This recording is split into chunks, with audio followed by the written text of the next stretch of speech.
Hello, you amazing friends. This is Edward. I'm so pumped to be with Zev Halpern from Washington, D.C. How are you? I would say tonight, Zev, you're talking your time zone. Well, we're having a very nice reprieve in the weather. It was 65 and 70 yesterday, and it was freezing cold last week. So, when Jack Frost is breathing down on us, I know it's not that your way, but that's what we're looking at. Thanksgiving ahead. Oh, exciting times. Now, I'm going to say, Zev, we know each other for a long time. You are a international relationship expert, and so pumped to have you with us on our live. And to anyone watching the recording, make sure you connect with Zev too. I was just going to say, you've been doing relationship counseling for over, was it 20 years or something legendary? No, actually 30 years. But I did a lot of other, in the midst of it, again, I was director of an addiction program with 300 residential. That was one part of my life. Then I had a workplace consulting agency called Opt Associates for about 10 years, where I worked with labor management groups and mental health and substance abuse. And I work with executives. That's why, besides being and doing relationship coaching, I coach executives in their life, at the lonely top, because they got a lot of things rolling around in their heads and there's nobody to talk to. So they find me a good place to let the stuff out that really matters to them, besides all the stuff that's under them, which is huge loads of responsibility. It's about their heads. So. And what makes you focus on relationships? What do you love about relationships? What drew you ultimately in that direction as part of what you do? Well, there is a story to that. And in 1995, I was headed for Florida for a media appearance. I traveled on this airline, which is now defunct, called ValueJet, which is famous.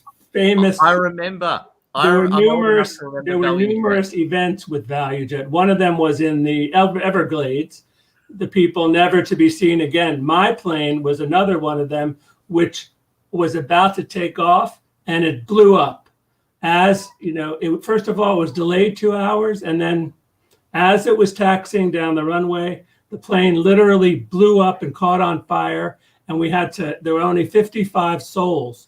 People broke their legs. We had to jump down the things. We were in the firehouse. There's so many crazy stories, but the real story is that I had recently had a daughter, and I left her, that morning, and I called them, and my wife had her in the bathtub. I said, "Put the news on," and she said, "Put the news on. I got Lila in the tub." Put the news on, because I could see CNN headquarters. It was in Atlanta. So you could see CNN right from there. But the bigger part of the story was that when I got home from all that, things like that give you a deeper understanding and impression of your own relationship and what you're doing, what you're not doing, what you're paying attention to, and what you're not. And I had been, a psychotherapist working with individual clients. And I really, at that point, worked on my own relationship and decided that I'm really bored with individual counseling. And this is a lot more challenging. It's not so easy working with couples because you're talking about two heads, two individuals. But I got a little boy. Keep going. A little boy behind very good. Someone else join the interview. That's the best thing. He's covered in noodles, so he's not the most presentable. But you want to say quick hello? Nice. I love noodles. He's not the most presentable. Hello, quick hello. Hey, how are you? How was dinner? Good. Was it lunch? It's lunch here, and the little boy is making a mess, but he is subconsciously soaking up all your relationship advice and your story. I'm so glad. I hope that he internalizes it all, and it creates a wonderful path for him. Wow. So you had this crazy experience. You almost, you were literally the newspaper, the Atlanta Constitution newspaper, on the next day, when I went back, I started leafing through the newspaper, looking. It was the front page, and it said, "A blessing it hadn't lifted off." That's what Wow. I mean, we had to go into a thing where they have call boxes where you can call home. It was an absolute almost tragedy. And there's a lot of crazy side stories, which I could go on. It was a real experience that definitely changed my perspective. And it resulted in me really becoming a relationship therapist at that time. And then with COVID and all that, I became a relationship coach, because online, a coach is a lot easier to be than a psychotherapist, which I am. I mean, I'm licensed, but I went the coaching way. Yeah. So. Yeah. Wow. So that near-death experience, which was absolutely like, you could write a script out of that. I actually have one with the pictures. I'll put a post out. I put a post out. There is one. I'll put it out again soon so people can see it. It's a cool story and scary because it has pictures of the plane, which is devastating. The plane it's burnt to a crisp. Wow. It's scary. It's scary. Wow. So with all that, right? So you have this near-death experience. You're a top relationship coach, and you got clients all over the world. What's the number one problem that people talk to you about? What's the number one thing that people on average reach out to you about, and how does it all go? The most important thing is that I work with committed couples. I didn't always work with couples that were committed, but I've learned, that a lot of people go through kind of the formality of counseling before they go out the door. So when you work with committed couples, one of the biggest things is they're stuck. They're kind of reached an impasse. They love each other. They care about each other. They would do anything for each other, but they don't feel connected, and they don't feel the love, and they don't feel the fun, and the passion is gone. And that there is where is the area that I hear about most. And sure, in that there's conflict because there's a lot of stress. When you're not getting your needs met, and when things are going that way, life is kind of, you're together, but you're lonely. Even though you're committed, these are people who probably won't get divorced. These are people who will stay together. And, I urge them, well, if you're going to be together, why not be reasonably happy? We can't be totally happy all the time, but I think we can be reasonably happy, and we can meet each other's needs the best we can. But you got to ask for them. A lot of the couples that I encounter tell me about their problems, but they don't really say it to their partner. They might scream it. They might scream it to themselves. They might cry to themselves at night, but they don't have that difficult conversation where they say, hey, honey, I'm not happy. I feel bored.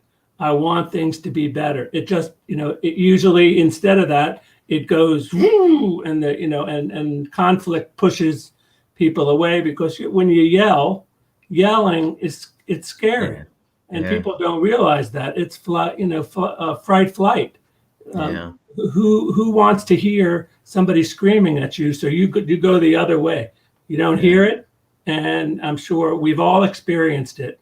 Anybody who's been married, in a good marriage understands that. But you got to communicate what you want. Say what you want, so that somebody has a chance to deliver the goods. And we're not talking necessarily about cheating. I mean, look, a lot of things happen, and a lot of people with many couples problems come to me. Infidelity, low sex, no sex. There's all of that, inside of it. And it's a matter of getting people basically to get on the same page and develop kind of a mutual vision, which they don't teach us at school. They don't tell us, when you get married, what you should do is both of you should get on the same page, develop a mutual vision for how you'd like your relationship to see. You'd like this much sex. You'd like this much attention. You'd like to sleep in this day. You want some help around. You'd like to feel that your person you love is present. But we don't learn that. Unfortunately, we learn that on the job training. And, on the job training is not always predictable and not always pretty. So that's why, that's the need for relationship coaches and relationship therapists. Wow. Also, there's trauma also. Trauma is an issue where the person has had a traumatic event, and statistically many people have had traumatic events, so that this one partner doesn't understand the other partner because this partner is looking at life through the lens of that traumatic event. Trauma can be dealt with. People just don't know that. You can get over it. You can feel good. You can have a reasonably great life with your partner. But first you have to deal yourself and go and get help with that particular thing, traumatic event that happened to you. So. Well, that one makes sense to me. PTSD in my case, I totally understand that. No question about that. Now, I was going to ask you, and you said this before, and you can see my ears prick up, infidelity, right? We hear about it all the time. It's such a controversial topic, and I'm sure you deal with that all the time. I suppose the first question is, and I know this is a very blunt way of asking the question, but I get asked this all the time. Should you, if a partner's cheated on the other, should you give them another chance? I'm sure you get that question a lot. What's your take on that one? Well, rather than answer the question, I would say the reality. Some people are willing to give their partner a second chance in regards to that. Others, it's the unforgivable. Yeah. And the pain that it's caused them makes it impossible for some people to ever forgive. I asked the question about infidelity, and people, it was very interesting. Many people said that they can forgive, they'll forgive, but there are many that won't. And unfortunately, the one thing about infidelity is if you do something like that, it's part of life. There's temptations everywhere, more now than there's ever been. But if you do that, there's a punishment phase sometimes where, okay, I'll keep you. You can stay here. You can live in the shed, or you can live downstairs till I forgive you. And even throughout the whole thing, there's kind of you did this to me. Anything that comes up sparks the punisher. And instead of being the loving person, that terrible feeling they had when they were, when they lost trust comes up and they just take it out. So you can't stay in a relationship where you're constantly either the punisher or the person being punished. Yeah. It won't work. So again, the answer to the question was long, but it's the true answer. Some people, maybe who haven't watched so much TV, I don't know, are able to forgive. Some people, drama. I mean, if there's a drama, infidelity is a big drama. Wow. That's like if you want drama, go ahead and cheat, and get found out, because you're going to have a 24-hour play on your hands. Wow. Where you might as well sit back. I hope they have nice seats so that you can, at least deal reasonably with the play, because it gets ugly. But there is forgiveness, Edward. There is forgiveness in this world, and I know people who have. As a matter of fact, I'll tell you a quick story. I had one person in this regard. They called me because their particular workplace made them come to see me. Remember, I had a workplace program. So they came to me, and it turns out that this was one of those workplaces of the alphabet names, a security agency with serious people watching all the time. And what happened was their wife was sending nude pictures to a man, and the man was, and they were, having a great time on the internet. It was like early in the internet. And the only problem is that the agency network administrators were watching this affair go on. So they had to go into this person's office and tell them, hello, guess what? Your wife is carrying on. So, but they actually forgave each other. It was a forgiving situation. It just wasn't pleasant because of the intervention of a security agency, which can be very overbearing. Wow. But just to, I think the most important thing that people should know, especially nowadays, is people are watching. People are watching more now than they ever did. And if you think you can write something and do something, be prepared for somebody to come back on you, because you can't just do that on a computer and not have somebody all of a sudden go, hey, I know, who knows, a blackmailer or somebody like that. It's very real. It's very real. Wow, that's incredible. That's always a good little question I've been asked many times. And so on that point, and I'm sure there's another question you get asked a lot. Two people approach you and they're just angry at each other. And I've said this to you before, the Mexican standoff. You got two people, committed relationship, sure, but they're both completely angry at each other. And they're both sort of like, well, the other one has to apologize first. How do you deal with that Mexican standoff situation? I think you have to get with them individually a little bit, and there has to be kind of a little bit of individual coaching because there's way too much exposure. They're afraid to say what they're really thinking. So give them a place where they can say what they're really thinking, so that they can move to and help to move them both to another place where they meet each other kind of on a different plane than the one.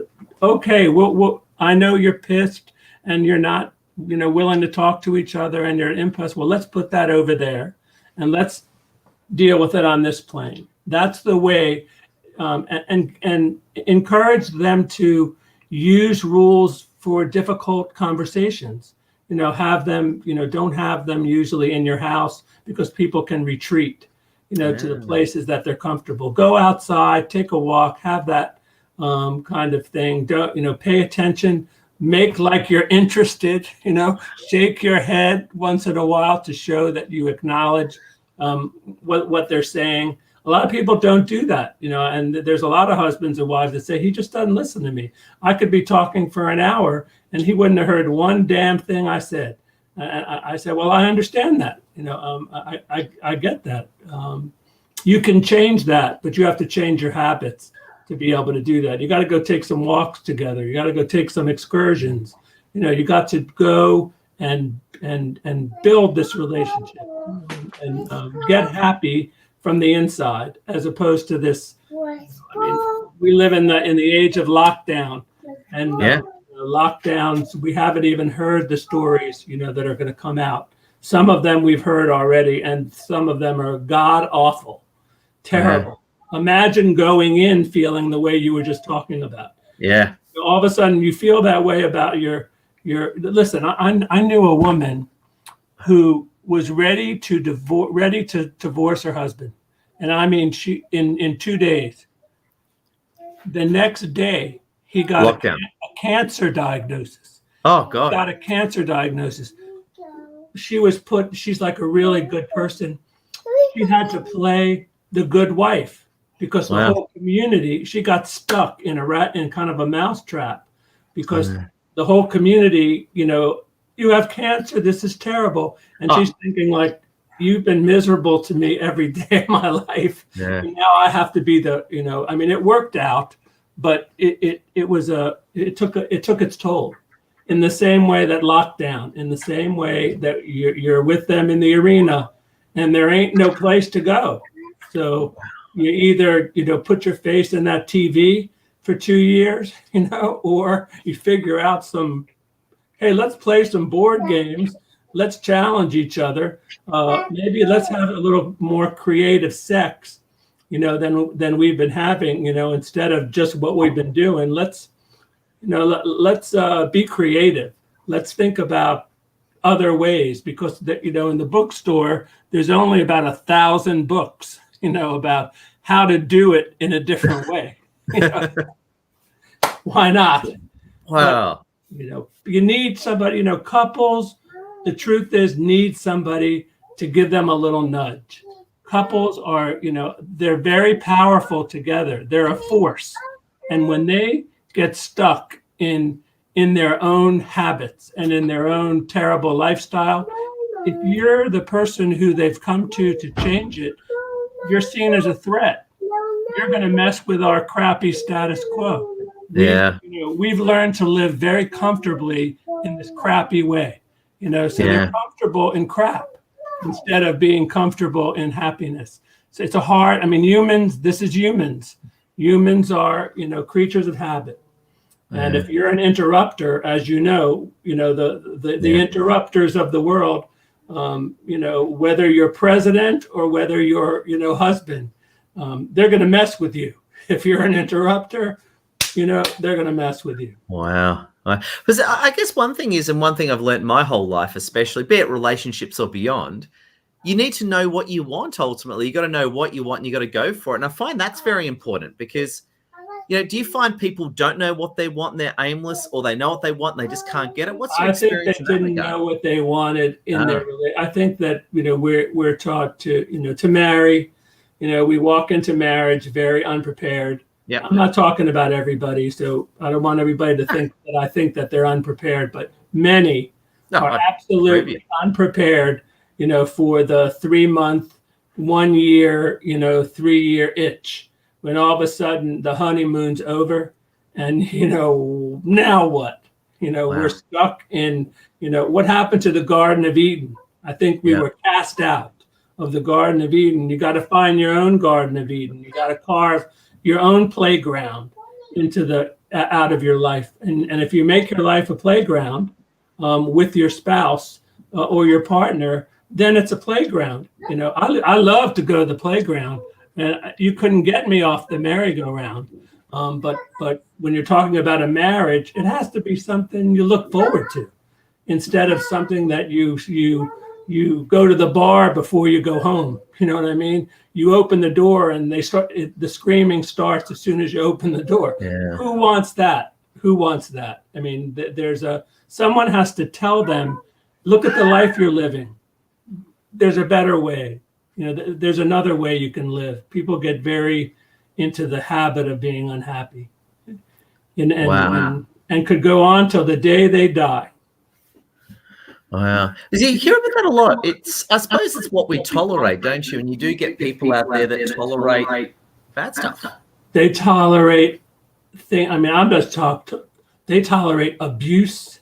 They tolerate physical abuse. Amazing what we can take. In some ways it's to our credit, right? Under torture, we either give away our country, or we hold our country secrets.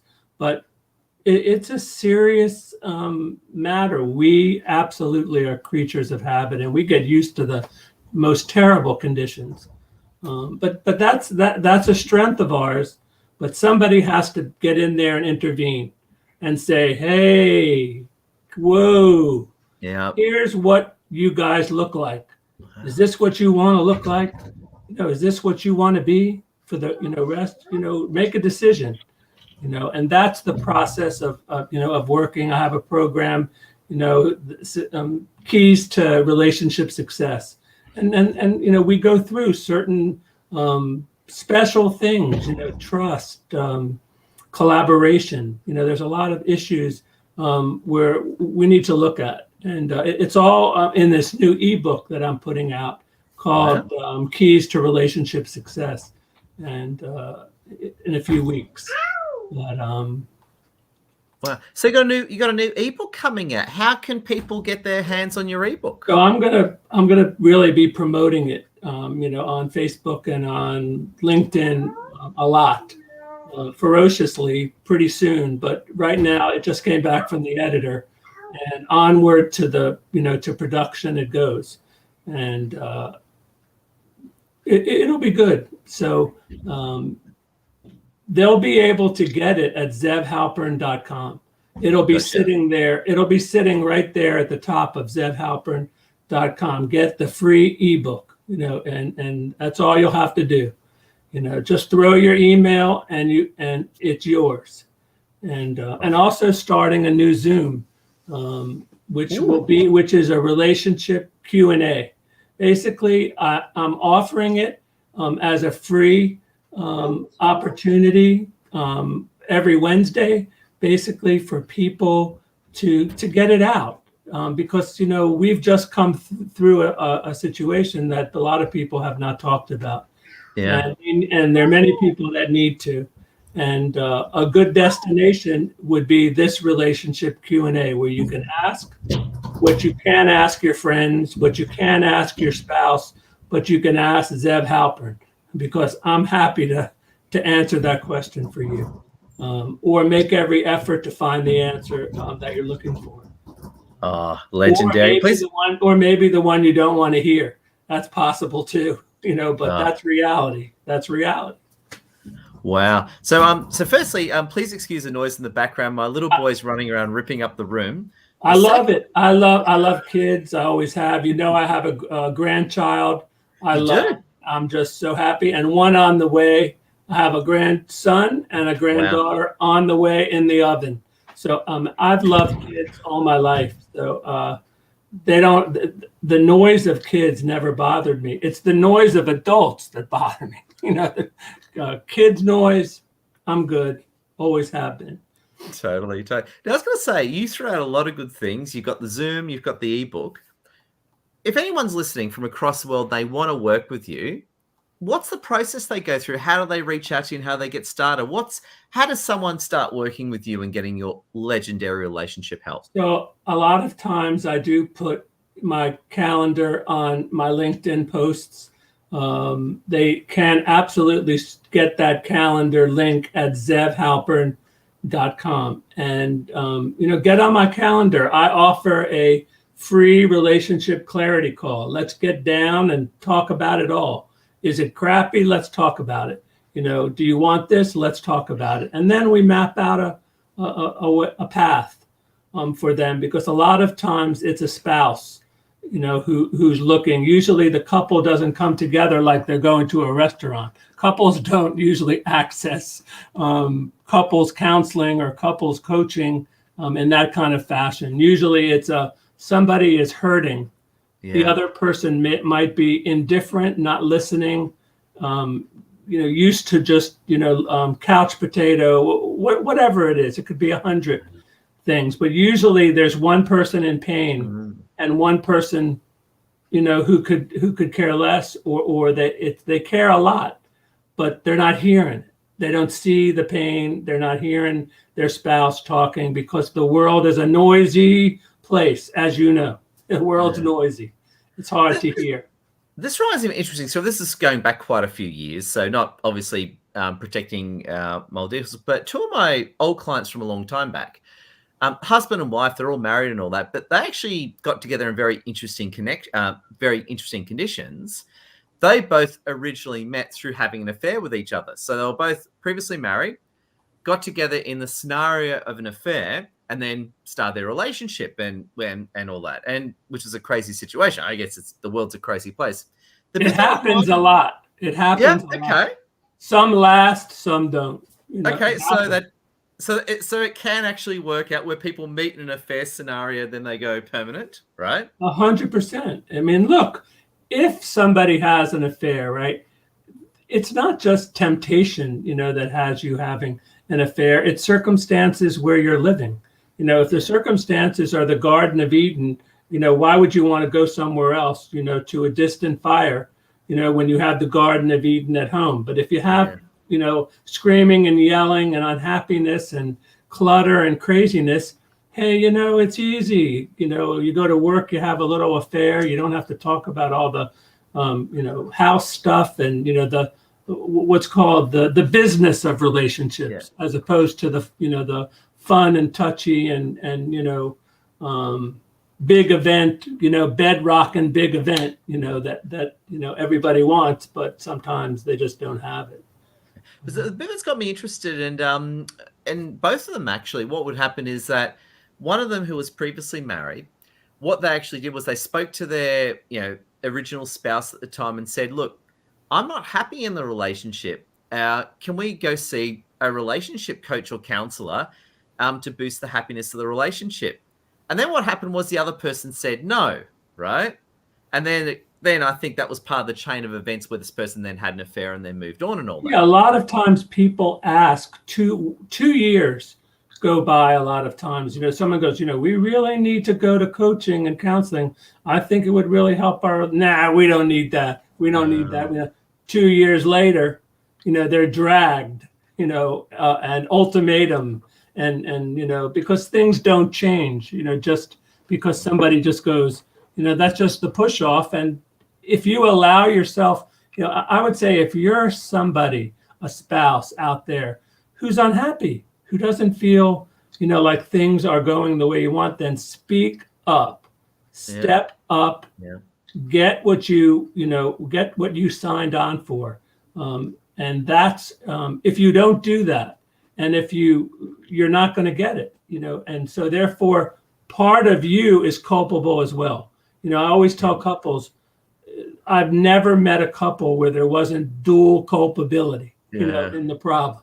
It just is a fact. It just, people don't want to accept it. And a lot of times they don't want to hear it from me because, blame the consultant, kick the consultant's butt, but I'm in the world to say that. I have to say those unpleasant things and got to do it. And I think as well, and we see this again, I'm not here to talk about politics, but you see this a lot in political discussions where people like making the other, there's that desire that one person has to be the mustache twirling villain, the other person is the white sort of pure character. I suppose no one wants to admit they're the bad guy, don't they? They want to, they're just the Virgin Mary. They're the Virgin Mary. They're just wonderful, and the other ones are like the evil, and I guess it goes that way. We all like to have somebody to blame, and it's not called the blame game for nothing. It's called for a reason, because it is a game, and if you're in a game like that, then be a player. Even if you're shy, even if you're a spouse that's shy, step up. Go out, get some counseling for yourself. Don't wait. If you're tell the guy, or tell the, on Wednesday nights, I'm taking a class now. And tell them while they're watching TV and they're not listening to you. Say, well, every Wednesday night I won't be here because I'm taking a stained glass class. I want to learn how to do stained glass. When it comes time for that Wednesday to come and they say to the person, oh, by the way, my class is tonight, sometimes all hell breaks loose, because a lot of times they discourage that. Instead of, a happy couple is a couple that encourages each other to be the best people they can be, not necessarily the best couple, but also the best people, individuals. And I think when you do that, you're a disruptor. You are taking action and moving the kind of the game to your palm instead of always having it be in the other person's court. You just made your own court. And I think that's so important. But you got, we have a mouth for that. We got, ears that some people, they're not listening. And so therefore, in the end, when they go, well, why did he leave you? Why did he have an affair? Well, they don't like to hear the answer. Because the answer isn't pleasant. The answer is, you weren't there. You weren't present. Where were you? You were yelling, 90% of the time. So who was listening? It's complex. For me, it's challenging because when you deal with an individual, you just hear one person's stuff. Me, my, I, this, and that's okay. People need counseling. But I like to, the challenge of a couple, oh my God, they're fierce and strong and very, sometimes it's really hard to break through. That's the challenge for me. I feel that. That makes me get up in the morning. Wow. And you do it so powerfully well. So just as a recap, people can get into contact with you. They can find your calendar link. They can go to zevhalpern.com. They can email me. You've got a Zoom coming up. Yes, Zev at zevhalpern.com. You can email me. It's easy. Zev at zevhalpern.com. Just, do that or drop your name in the calendar, which is sitting there waiting for you to call. It's just waiting, a free opportunity for a free clarity call, a free Zoom group every Wednesday, and a new ebook that's also free that will absolutely enlighten you and your spouse about what you could be doing, because I don't think anybody should be doing. They need to know what the should is, what they could be doing to make things a lot more pleasant on the home front. And also, like I said, I'm working with executives as well. So it's not now that people are back to work. It's a whole different story. You know, it's lonely at the top, and executives have their issues too. Reach out. You know, if your personal life is messed up. I got an ear, a very private ear, and some good and some very good suggestions and advice and recommendations. Because I've been around for a while. I'm not a spring chicken, you know. I've been on the earth for a while, and I have to tell you, the wisdom of the aged it's something. If only I knew, you know, if only I knew, right, when I was 20, what I know now. Who knows? But there is something to that, to seeking the wisdom of people who have been around and understand, you know, and have seen a thing or two. And I feel good about that. Well, I love it. Now, the other thing I was going to say as well, slightly off topic, yet relevant. Do you live near the White House? You live in Washington, D.C., don't you? Here's what you could do. If you could go from my house, drive literally 6 houses and make a right turn, okay, and drive 18 miles straight. You don't have to get off. You'll be at the White House. Wow. You'll be at the White House. I live in the northern suburbs of Washington, D.C., you know, it's called the northern suburbs. And that's where I am. And I'm a native. I was born in D.C. I was born in Southeast Washington. Yeah. Well, there you go. There's not a lot of native Washingtonians. Washington is a very transitory place because of government and because of politics. A lot of people come and go and move, and they didn't originate here. So my wife and I, Debbie, we grew up across the street from each other, which is amazing. We went to the same school, and then we didn't see each other for 12 years. Probably a good thing. And then one night, you know, two women friends of mine said, "We're going to a singles dance, and you're going with us." I said, "Well, have a good time, you two," because I'm not going. But as you know, there I was, because they wanted somebody to be able to come back to when they didn't want to deal with whoever was trying to hit on them. That night, I met Debbie, and it's 39 years later. Wow. All I can say is power to you, Zev, and thank you so much for your time. I know you're a busy man. It's your evening there. I have to say, just before we finish up, what are your closing thoughts to our wonderful fans from across the world? The closing thoughts are, be kind to each other. Kindness is probably the best commodity that we have right now. I mean, people are edgy, people are worried, people are nervous. There is a tremendous amount of, it's not predictable. Life is a lot less predictable than it was 2 years ago. And because of that, people are nervous. So I would say people are fighting, you know, great battles out there. And, you know, people need kindness because all of us have our personal battles. So be kind. You know, after you be kind, you can ask for what you need, but show a little kindness in your relationship to your children, to everybody, and things will go a lot better in this world. And the second thing is, do things that soothe each other instead of do things that make people agitated, because the world needs a lot of soothing right now. So soothe your partner, self-soothe yourself, and soothe the world, because we need it. We need it desperately. I love that closing thought, because I tell you what, who doesn't like soothing? Exactly. Nobody I ever heard raise their hand. Anybody not like soothing? I never. No way. No way. Just keep rubbing my back, please. Just please keep massaging. Keep doing it.